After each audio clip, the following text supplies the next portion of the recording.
요즘 퇴근길 불 켜진 아파트 단지 보면서 이런 생각 해보신 적 없나요? 내 집 하나 갖기가 왜 이렇게 힘들까? 그런데 이제는 집이 있는 사람도, 심지어 살 집을 찾는 사람도 대출 창구에서 발길을 돌려야 할지 모릅니다. 정부가 꺼내든 다주택자 대출 제한, 이건 단순히 부자들 세금 이야기가 아닙니다. 강남에 집 두 채 가진 A씨의 대출이 막히면 그 집에 사는 세입자의 전세금이 수억 원 오르는 역설이 시작되기 때문입니다. 당신의 전세금과 내 집 마련 우선순위를 통째로 뒤바꿀 이번 정책? 다주택자를 잡으려다 왜 전세 공급이 끊기는지 여러분의 통장에 미칠 영향을 오늘 딱 5분 만에 정리해드립니다. 자, 질문 하나 드릴게요. 대출 제한이라고 하면 단순히 빌려주는 돈의 액수가 조금 줄어드는 걸까요? 아닙니다. 이번엔 아예 입구 자체를 콘크리트로 봉쇄하는 수준입니다. 구체적인 수치를 보면 더 섬뜩합니다. 현재 수도권과 규제 지역에서 집이 있는 사람이 추가로 집을 사려 할 때 은행의 주택담보대출 한도는 정확히 0원입니다. 예외 없는 전면 금지죠. 이자 더 낼 테니 빌려달라는 말 자체가 안 통하는 시대가 온 겁니다. 그럼 집이 없는 무주택자는 괜찮을까요? 그렇지 않습니다. 대출이 나오더라도 그 한도를 최대 6억 원으로 딱 잘라버렸습니다. 서울 아파트 평균 가격이 12억 원을 훌쩍 넘겼는데 대출이 6억 뿐이라면 나머지 6억 원은 무조건 현금으로 들고 있어야 한다는 뜻입니다.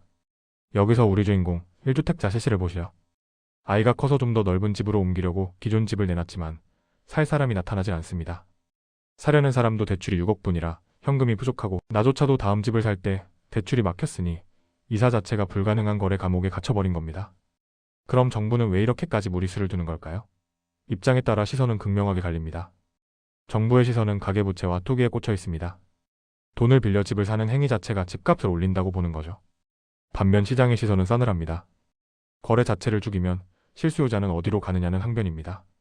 특히 기업건설사 입장에선 새 아파트를 사줄 사람이 사라지니 미분양 공포에 휩싸이게 됩니다.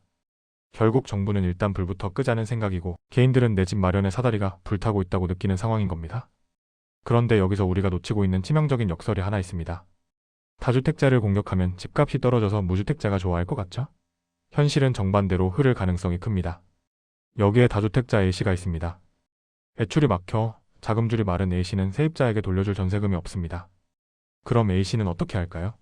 다음 세입자에게 전세금을 대폭 올려받아 앞선 세입자의 돈을 돌려막거나 아예 전세를 월세로 전환해 현금을 확보하려 들 겁니다. 결국 시장의 전세 매물은 사라지고 가격은 치솟습니다. 세입자 B씨는 다주택자 규제 소식에 집값이 떨어지길 기대했지만 현실은 당장 내년 전세금 걱정에 밤잠을 설치게 된 거죠. 이것이 바로 정부가 의도하지 않은 서민 전세금 위협의 실체입니다. 잠시 짚고 넘어갈까요? 대출 규제하면 집값 무조건 떨어진다. 과거 9.1 3대 책대를 보면 단기적으로는 주춤했지만 공급이 뒷받침되지 않자 결국 다시 폭등했습니다. 대출 규제 가격 하락이라는 공식은 성립하지 않습니다. 이제 누가 웃고 누가 우는지 계산서를 뽑아보죠. 우는 사람은 자금줄이 막힌 1주택자와 전세금 인상을 감당해야 할 세입자입니다. 반면 웃는 사람은 아이러니하게도 대출이 필요 없는 현금 부자들입니다. 경쟁자들이 대출 규제로 떨어져 나갈 때 이들은 유의 급매물을 쇼핑하듯 사들입니다. 규제가 부의 양극화를 심화시키는 꼴이죠. 앞으로 어떤 일이 벌어질까요? 단기적으로는 거래량이 바닥을 치는 거래 빙하기가 올 겁니다. 하지만 중장기적으로는 신규 주택 공급이 위축되면서 향후 2, 3년 뒤 공급 부족이라는 더 큰 폭풍으로 돌아올 수 있습니다. 2026년 2월 정부는 다주택자 대출 규제를 강화하여 부동산 시장의 매물 증가를 유도하고자 합니다.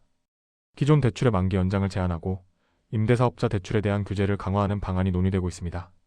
금융위원회는 전 금융권 긴급점검 회의를 열어 다주택자의 대출 만기 연장 관련 내용을 점검하고 개선 방안을 마련하기로 했습니다. 금융회사들이 대출 적절성에 대한 면밀한 심사 없이 관행적으로 대출 만기를 연장해 주었던 것은 아닌지 철저히 점검하겠다는 입장입니다. 시청자 여러분이 주목해야 할 포인트는 딱 하나입니다. 정부가 실수요자 예외 조항을 언제, 얼마나 풀어주는지를 보셔야 합니다. 시장의 비명이 커지면 결국 보완책이 나올 수밖에 없기 때문입니다. 정책의 의도가 선하다고 해서 결과까지 항상 선한 것은 아닙니다. 이번 대출 제한이 투기 세력을 잡는 약이 될지 아니면 서민의 주거 사다리를 끊는 독이 될지는 조금 더 지켜봐야겠습니다. 중요한 건 이 혼란 속에서도 내 자산을 지키는 눈을 기르는 겁니다. 오늘 내용이 여러분의 앞날을 대비하는 작은 등불이 되었길 바랍니다. 구독과 좋아요로 함께 해주세요. 시청해주셔서 감사합니다.